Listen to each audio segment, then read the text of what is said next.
May I welcome the panel? So I hope everyone has enjoyed the nice beverages and food sponsored by IDA, right? By NCCO, I assume. So many thanks to them for the good food.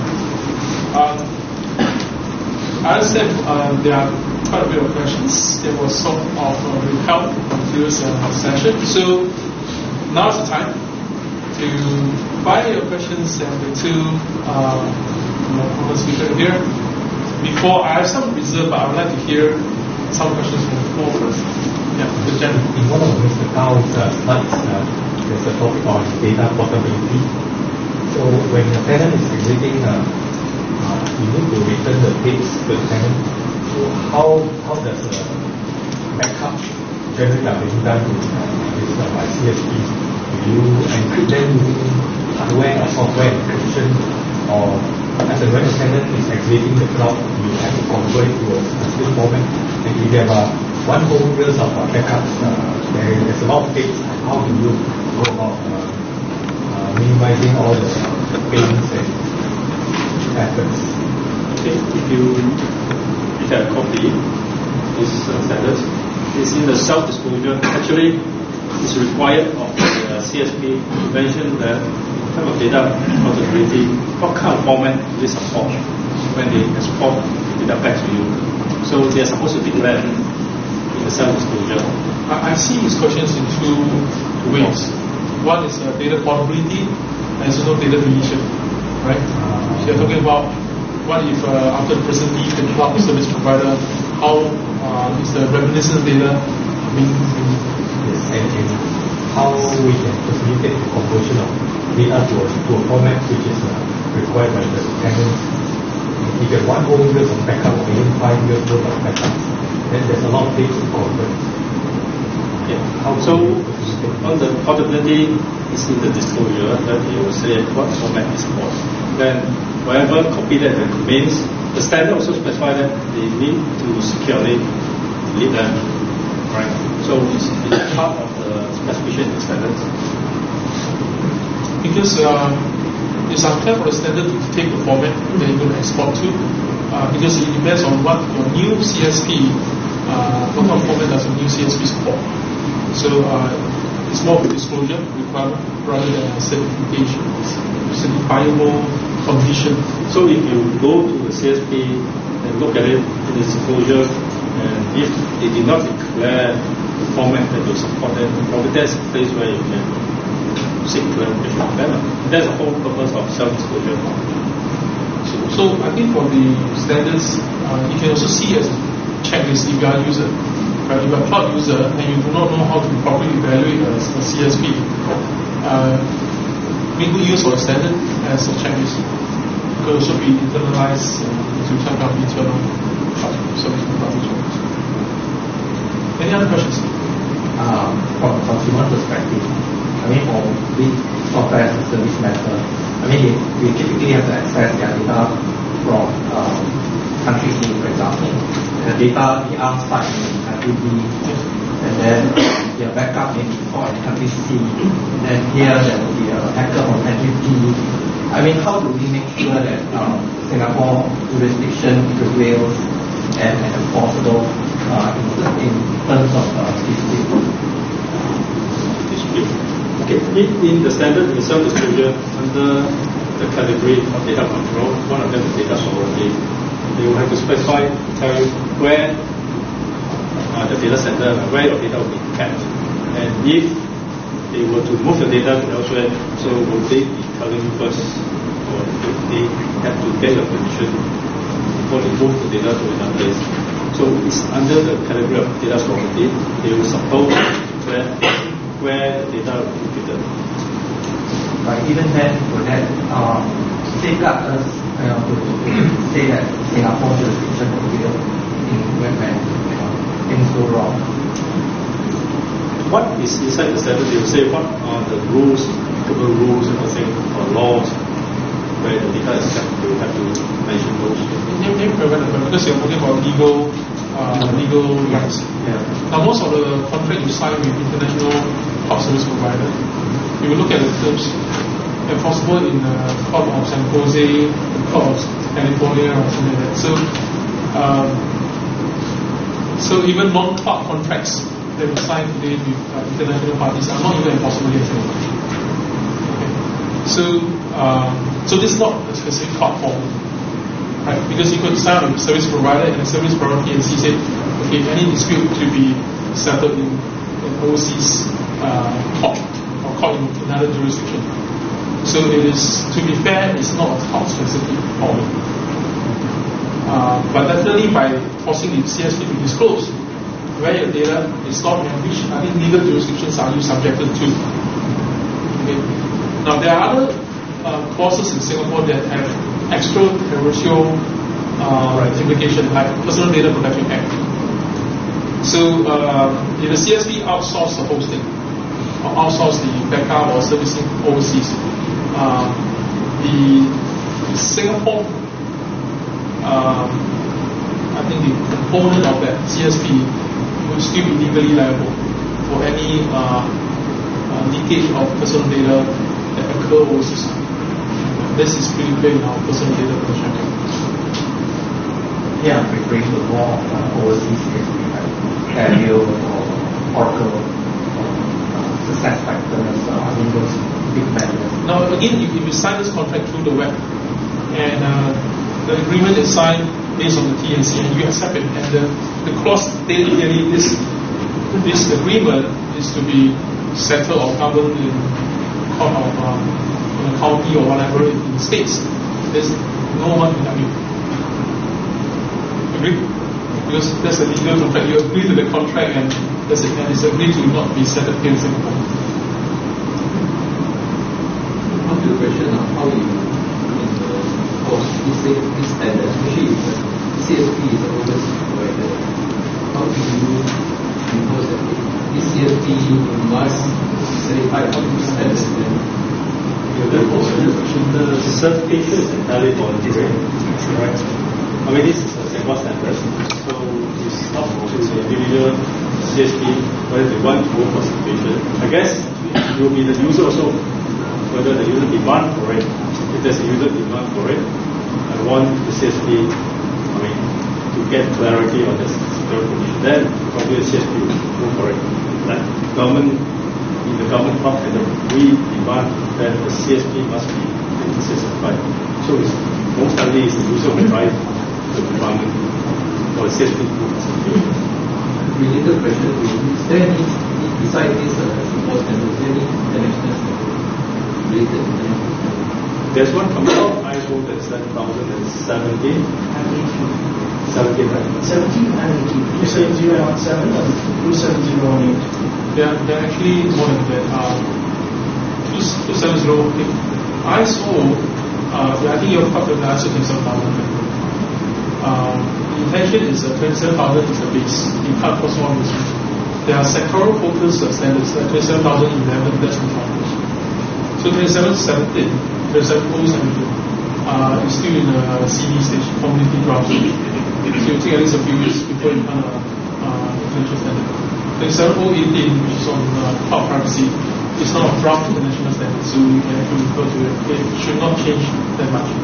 There's also 27036 Part 4, which talk about cloud security for the supply chain management. And there might be some new standards that could be coming up.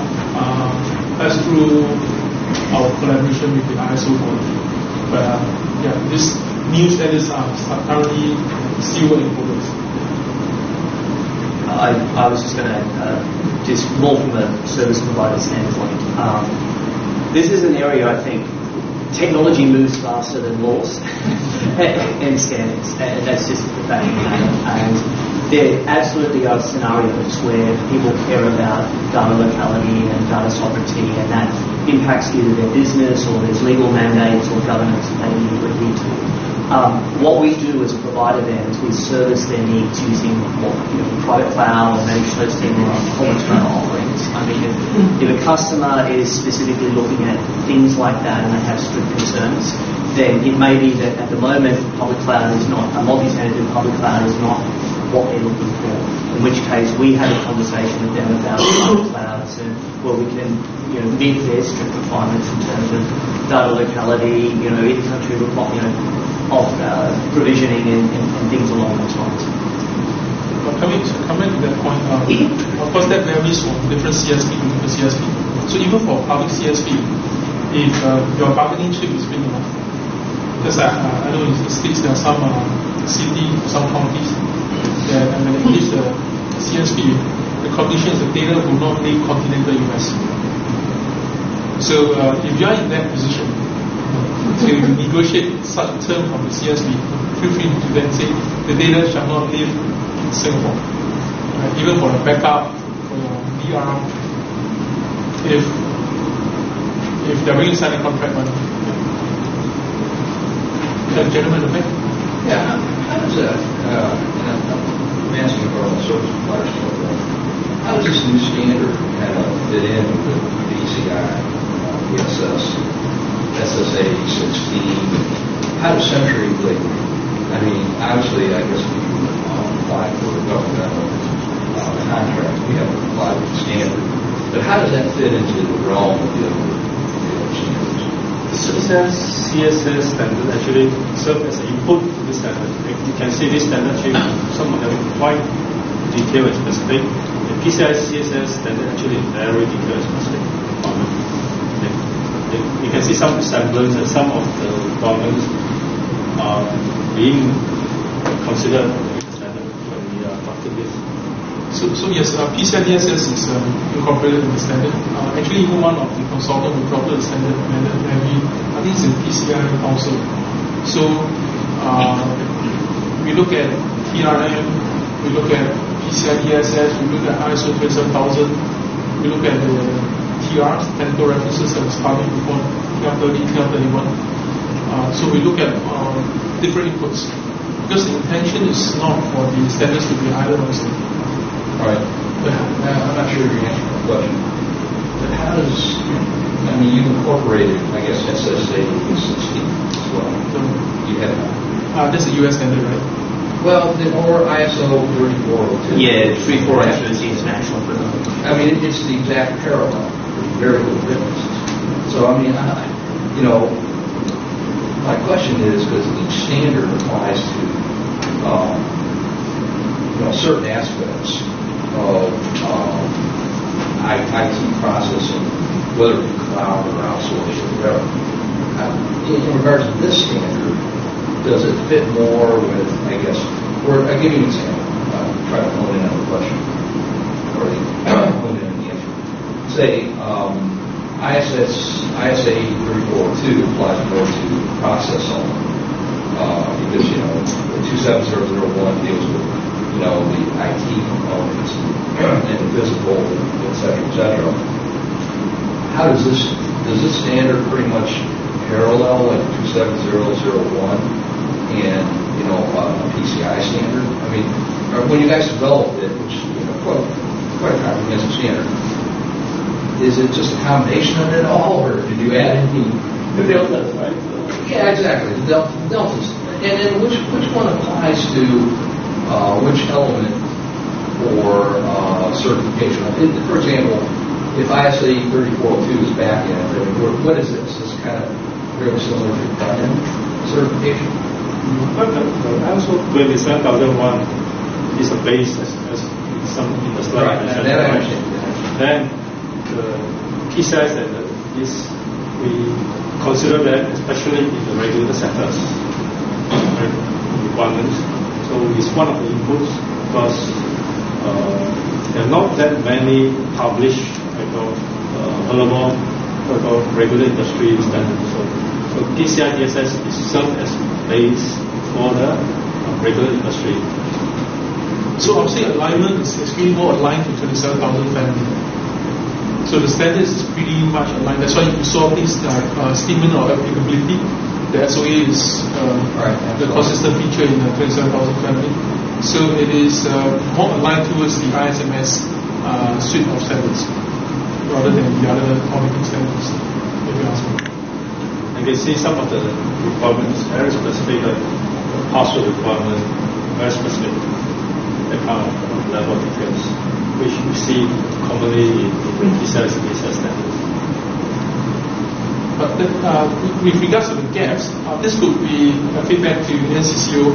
So beside between NPCS and ISO 27000, if you are looking at gap analysis between NPCS with other standards,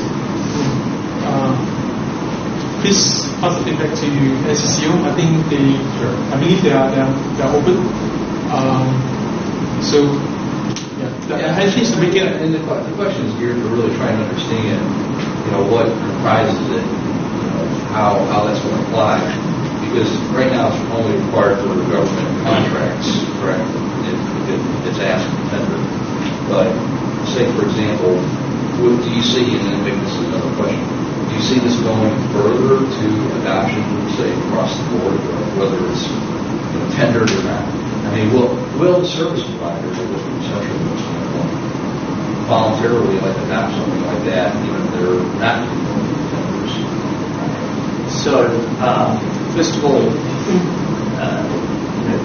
we feel the importance to be adhering to local relevance towards that. And let me give you a very tangible example of that.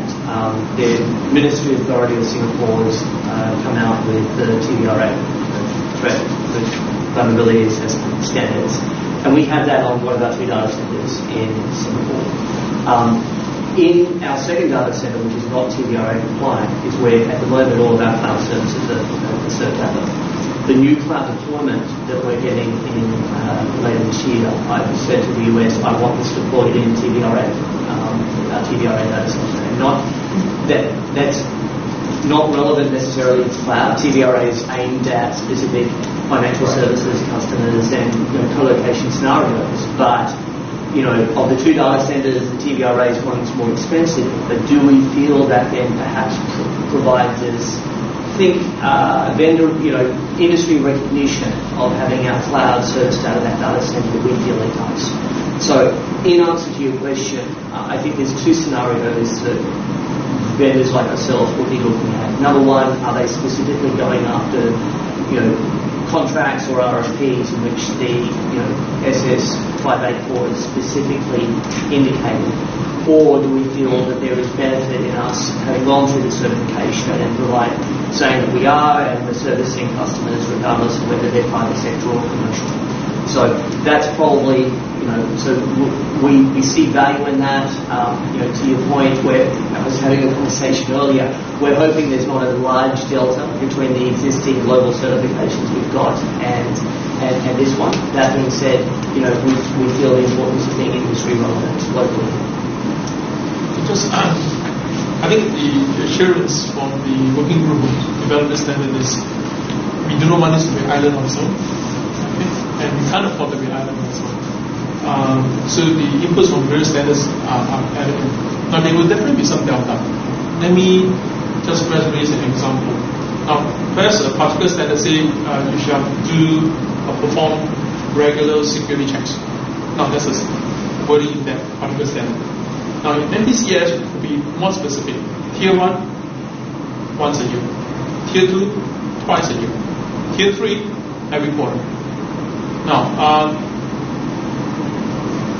wording wise there's delta, but I'll say whether you do once a year, twice a year, 4 times a year, that will still comply with, or is compliant with whatever other standards you're looking at. So it's not going to be that different. Now what I think the working group has added into this standard is the cloud element of things. Because a lot of the standards, we talk about the SSE and even ISO 27000, they are not cloud specific. These are created way before cloud. So we talk about data retention, data portability, and data reminiscence. For example, when you delete data in a VM, how about the data in your snapshot? You may have taken a snapshot the day before, but you delete the data now. Yeah, so, like you said, 270, whatever, 17, probably won't be out for a couple of years. Yeah, very close. Yeah, so we were actually aware of that, so we find that we can't wait for the international standards. Now, regarding your question about is there a plan to bring it regional, I think I will press a little bit to was saying to share, but definitely in terms of the demand from within Singapore, I think there are activities lined up by NCCO to promote the awareness. I think the intention is that the standard can be a guideline for the users, the cloud consumers, the cloud users. And if they find that this guideline is thorough, is complete and is applicable, I think naturally it will be taken up more frequently, more regularly by the users here in Singapore. That would be your point about like not wanting to be an island, right? Because has there been any feedback or commentary from the industry, both sides, users and suppliers, right? If this is it becomes too onerous, so in a way it actually sort of put kids into along the way for the rest of the ecosystem, right? I'll first open this question to both. I think Chris will also be a good person to answer from a CSP standpoint. You want me to begin? No, I'll pass Yao Xin to answer the question. No, we have some feedback from us saying that the standard is very stringent and requiring us to relook certain aspects of it. Yeah. So probably the next release where we probably review some of these requirements, are they how difficult to implement and choose. Because different CSP has different setup. So some of these requirements may be very onerous on CSP completely. So this will be probably the next review we will improve again when we revise the standard. So in this pilot, we hope to get as many feedback as possible and which will feed to the next consideration. Just to add on, I think Yao Xin earlier presented that in the process of drafting the standard, they will at least review to clarify different comments we receive. So yes, feedback from the private sector, from the CSP, from the potential users will be taken into account. But nothing beats hearing from Oscar. What's discussing the review from CSP viewpoint? So I'm fortunate to work for a company that focuses on enterprise requirements, and I'm going to use Amazon. This is not to draw differentiation between competitors, but Amazon, because everybody knows them, they're the 800-pound gorilla in the cloud market. They're a mass market cloud, and they are about price point attractiveness to their customers. But do they then offer that same level of rigor around providing enterprise requirements? That's not what we do. As a company, CenturyLink Technology Solutions, we really focus upon enterprise requirements, and I shared some of the customers who come to us specifically because they need things along those lines. At the end of the day, we are very customer-centric. We respond to what customers want from us and require from us. And if they're not going to get it from us, they're going to go to somebody else, and that's the whole beauty of an open market. At the end of the day, we go through the requirement of certifications because that's what the market wants in many instances. And so, again, I see this from a demand side perspective. And that's the thing, right? What the market wants based on your target segment, which is the enterprise versus AWS, the mass market. Right? I think the market, the drivers are different. Right? They want to be able to trust a provider, but they don't have necessarily the know-how to do that, so they go to a third party to help them make those decisions. And Singapore has come up with their own set of standards in which to then help evaluate providers, and then through that process provide trust to customers. So I see that as a good thing. I'll be honest. It puts onus upon us to then go through that evaluation process and get the certification. But if that's if we need to do that because the customer's asking for it, then that's to be expected. I don't see that as a bad thing. So to qualify, Yao Xin statement first, which is the answer to the contract. Feedback that we received for certain things was from some media providers failing to achieve level 3 within a very short time frame. So it's from that perspective the comment. It's not that it's that level 3 was too restricted. No. So if you before the cloud ended the wallet, whether it's required. So it's not that pay up stringent. It could be achieved, but not with the time frame. So I think it's a time to market so it should be seen in that context. And the thing is, we would understand like the primary audience for wanting this standard in place of tier 1, tier 2, tier 3, because at the end of the day, right, the ends will justify the means, right? And if you look at just the cloud market and just for the record, I work for the other 800 pound gorilla, I work for Oracle, right? And I was actually looking forward to meet my friend CK here today because, from a cloud model perspective, right, while it's fine to certify the CSPs, the main principles like the Oracles and the SFDCs as well, but the fact of the matter is that whole ecosystem, right? They have the Boss.com marketplace, Oracle have marketplace. Like you mentioned, innovation moves faster than laws and certification and standards, right? So in a way, are we also restricting ourselves because, as a service provider, solution provider, or an SI, I can put together a solution for end customer made up of a principal solution from the CSP, augmented by 20 other products on the top marketplace, and these 20 other products could be like your Apple iTunes Store or the SFDC marketplace. Very innovative bits and bobs that are put together by 10-man company, 20-man company sitting anywhere in the world, right? So that kind of business model, ecosystem, and all that. Are we unnecessarily putting gates along the way and then from an option and choice perspective? Sorry, let me change that. I believe the Working Group and NCCO in drafting these standards are aware of this concept. That's why we did not adopt the usual ISO way of doing things, which is the one size fits all. It's either you get it or you won't get it. There's no tiering in ISO standards, which I believe in the new ones that's coming out, there's also new tiering. So the Singapore version, perhaps you could say, is actually much more business friendly than compared to the general, commonly found international standards, because we do recognize that different needs have different challenges. So whether you are a CSP catering to the mass market, like Dropbox for example, versus a CSP that's targeting the corporates, or CSP that's targeting towards highly sensitive sectors, that's what we hope that the standard through its tiering can cater for. If today we are presenting one size fits all standard, I think your argument is pretty valid. But we actually have taken into account, so it is actually a tier structure. But tiering aside, right, which I guess it's definitely a good way of evaluating different needs and different standards to meet different needs, right? But the thing is,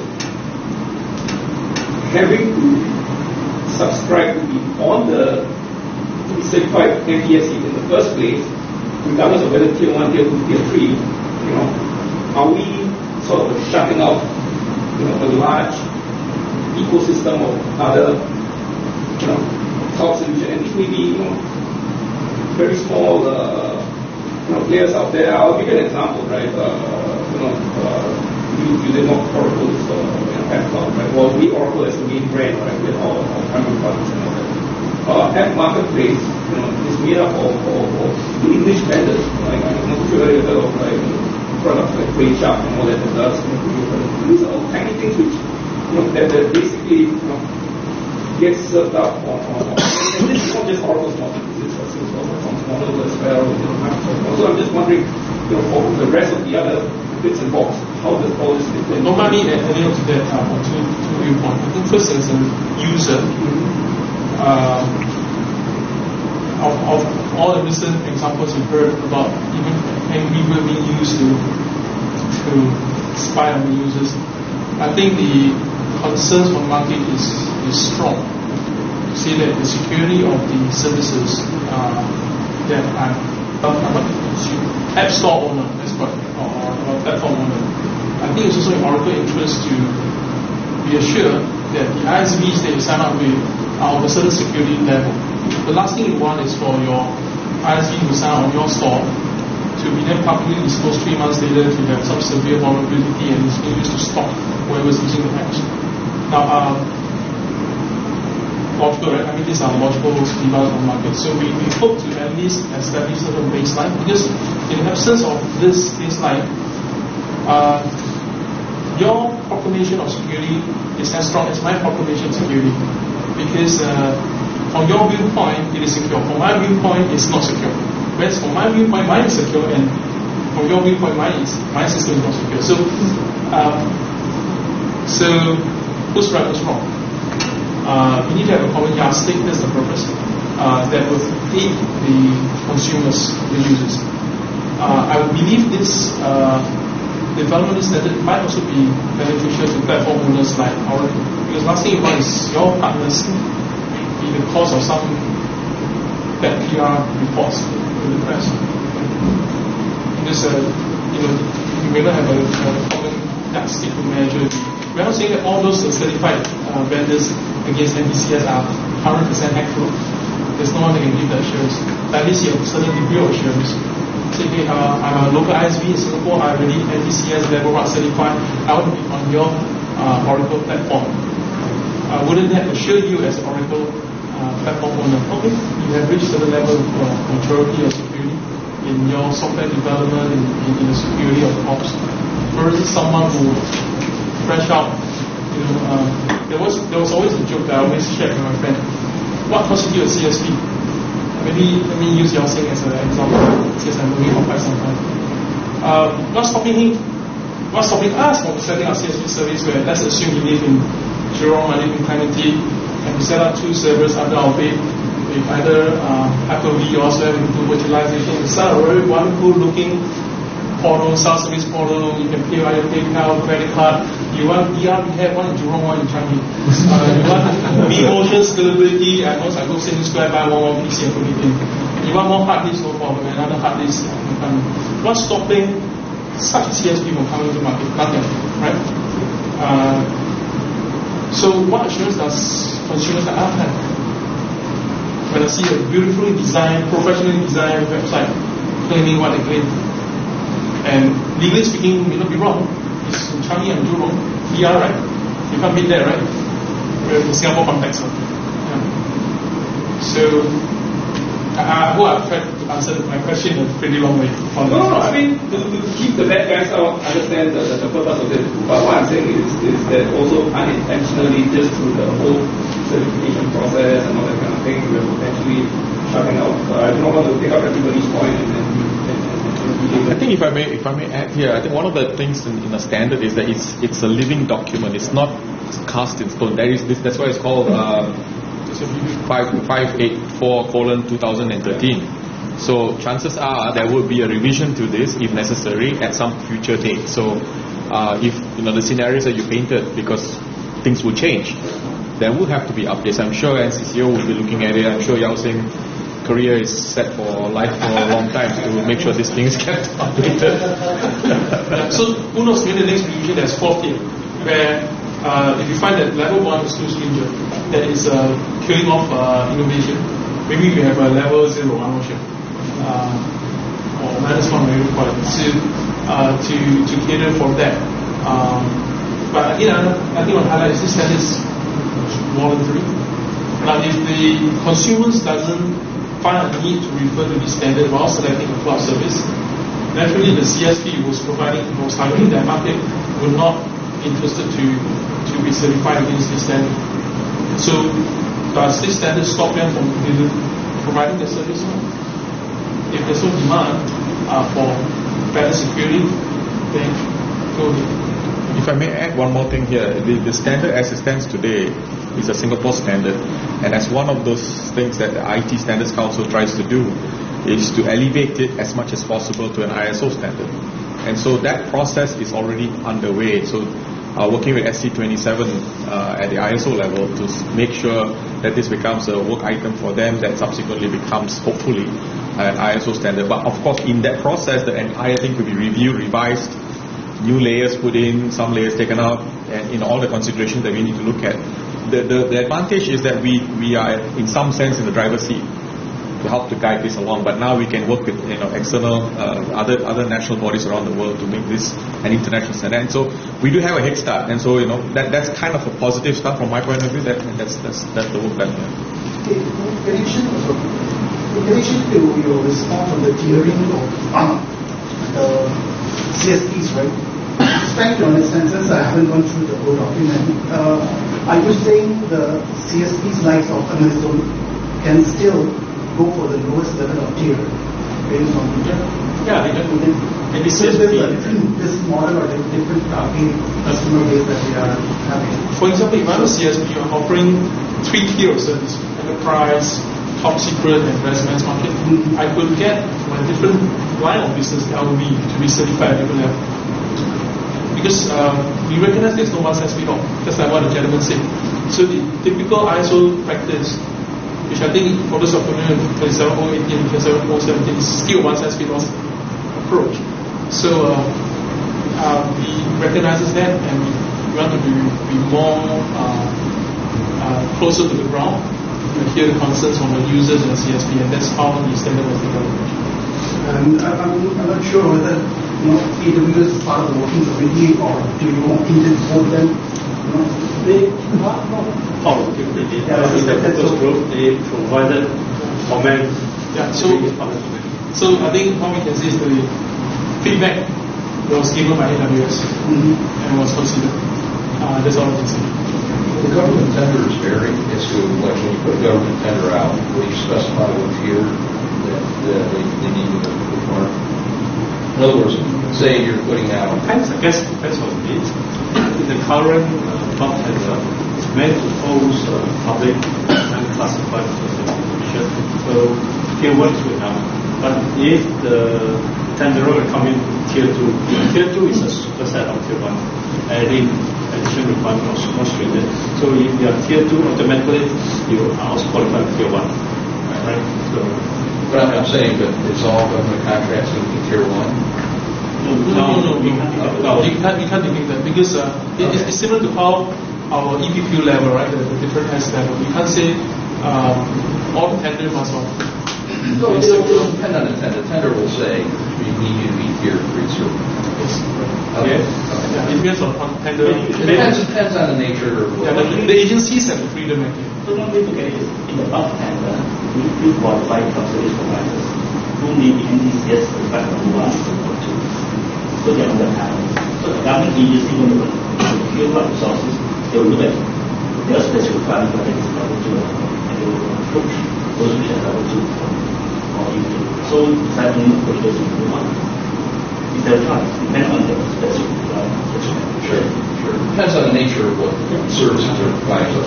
So the more secretive they're going out, if you want tier 3, or more security requirements would be tier 3. Other than tier 1, tier 2, tier 3, right?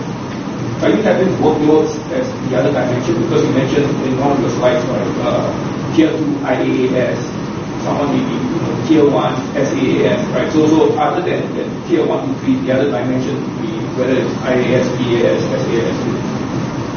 Yes, the certifications, they will have to spell out the scope of certification. They are certified against which level and what services they're going for.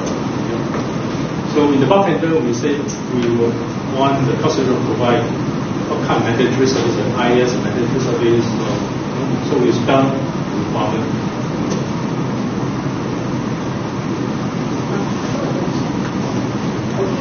ISO 27003, it has a guideline, ISO 27003. Okay, so that our NTCS has a guideline. Or is there any development plan? If it is not, how it is addressed in our standard?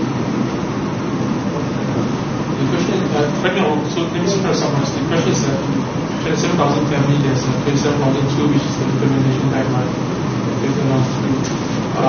So does NTCS also have a similar implementation guideline document to assist the Yes, the ISO 27000 it covers a wider area, and our NTCS is special on cloud security. It's much more in detail. Actually, our standards, this NTCS is already more specific. The ISO 27001 is very high level general, so that they require 27002, 27003 to supplement, provide more specific examples, guide the implementation. Whereas this one is very detailed. So we can say that it actually contain this kind of element inside. So this is framework as well as a guideline. Also, Annexure B has specific implementation guidelines for cloud users within the standard. So when you pick up the standard with Annex B, it's the implementation guidelines for cloud users. And if you're a cloud service provider, it's Annex C, which is implementation guidelines for cloud service providers. So the idea was not to force the reader to buy 3 standards, just to effectively implement it. So we also consider this. Should we speak the 3 documents and type it 3 times? Or we try our best to package it in one and just integrate for once. Just to clear on this understanding, 27002 is not a guideline on 27001, it's a guideline on the annex on 27001. And 27001, the annex, is an annex to the requirements. So it's a little bit more sophisticated. There's another standard guideline for 27001. But you can compare MPCSC very much with the annex of the of 27001 rather than the main. Maybe this question is, as a consumer, what are the challenges in the drafting of a contract? To subscribe to the software service is the liability part. So, in your opinion, what constitutes a fair and reasonable liability when a failure occurs? So, did everybody hear the question? Just around the liability of that may exist within the industry for service providers. So, at the moment in the industry, the way that translates is through SLAs, service level agreements, and again they vary vendor by vendor. Something that Centrelink does is we offer financially backed SLAs. So, in the event that we have published uptime and increasingly we're also finding with service providers it gets into things like performance as well, where you sign up for a particular resource consumption and it must perform to what you believe you're getting. In the event that the provider does not meet what they've published and publicly stated that they will, then you are entitled to, with us, service credits against your contract. So, if the VM's gone up or the cloud offering's gone up within a month, then we'll give you some money back. Basically, that's the way I think the industry kind of addresses things at the moment. I know that other customers sometimes put special things into their contract, but that's usually on a case-by-case basis. But what amount constitutes fair and reasonable from users and the CSP? So I don't have the table at my fingertips. My apologies. I'm very happy to get your email address and send you through what we do. But I'm throwing indicative numbers out there, like uptime. Let's say it's 4 nines or something uptime. If you don't meet that, then based upon what you were not able to meet, then there's like a 5% or a 7% or a 10% service credit that then goes against your account. Actually, the liability part is supposed to be part of the disclosure. They're supposed to state if they fail what kind of liability they are willing to take. Are they contractually can honor that? Legally binding, like declaring that. Okay, I think you're clarifying. This is a standard. This is not a legal contract. Yeah. But if you represent to the market, say if you don't meet it, I give you a Lamborghini. Okay, if I don't give you the 5 times, then if I don't give it to you, you can still sue. If it's not under contract law, you can sue under equity or under tort for misrepresentation.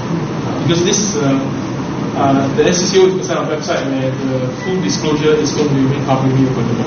So if you tell the whole world that you are providing A, but you actually only provide Z, so I think lawyers will have a few time. So happy time actually taking your provided legal advice to you because there's a public disclosure. Okay, I think we have time for the last questions. Has there been any engagement with the European community in developing the standard? The EU cloud computing is at a spot in relationship to personal data protection, and also, Singapore wants to do something like a safe haven for data storage. So I think that's a major issue to attract European companies to. One thing that I can highlight is when we drafted PR31, the NISA guidelines was included, and PR31 was considered as part input into MBCS. So for the security part, right? Because NISA has engagement with anybody participating in discussion, exchange. Not in terms of active, because NISA standard is open. It's publicly available, similar to the NIST standards, they are all publicly available. So references was made to the NISA's cloud computing security guidelines. Now, in regards to data protection, this is not a data protection standard, unfortunately. So there are data protection clauses. I think one of the things that we do highlight is they must state clearly what country or what data protection legislation they are complying with, and it's you as a user access whether this is something that is applicable to you. And instead, we comply with the EU data privacy principle. What's the number? Then you have your US standards, you have Australian data privacy, like the Privacy Act. So we have our Personal Data Protection Act. So it's up for CSP to disclose, and it's up for consumers to make an informed decision. So yes, as a CSP, you have to disclose all this. This is one of our standard. Okay, and then it was European perspective. If they want to host data, sensitive data in Singapore, they would look at that standard if this provides some adequate level of security in terms of. Yeah, so if the CSP discloses that I'm complying with the EU data protection principle number XYZ, and it's in the disclosure website, I think that will best provide assurance to the CSP customer that you can post it to Singapore data center. Potentially, that's the intention to provide full disclosure. Can I ask a question about the disclosure website? How do you ensure that is kept updated, and what is there a process to, if I've submitted, and how would the site come back to me, or is it onus on me to tell you this has been updated? Where is there a process for? Is there a timeout for that matter? No, the disclosure probably will have a date where it's signed. So when I put a date there, is it valid for 3 months, 6 months, 1 year? Is there something like that? Do I have to state that? It's the CSP to refresh it. Let's say if some things have changed, right? Then the CSP. So the onus is on the CSP to update it. Yeah. Okay. I think that's all the time we have. Can I find a list of, let's say, CSP that is CSP, let's say, certified level 2 or level 3? That is the site that we are establishing that will keep information about publish the disclosure. At the same time, we group them tier 1 CSP, these are the lists, tier 2, these are the lists. Yeah. So we are having this site too, so that users can go there. Let's say I'm interested in tier 1 certified CSP, then they can see who are the top providers. So it's not ready. So it's not ready yet. It's not ready yet. So I mean, right now, we no one is certified and all that. Oh. So there's no information to provide. But the disclosure statement is there. We have about 7. No one is certified yet. We was just certifying the project. Still being certified. Akan datang coming soon. Yeah, there's only one is certified. The certificate will publish that. So I'll hand the floor again. Many thanks to the panelists.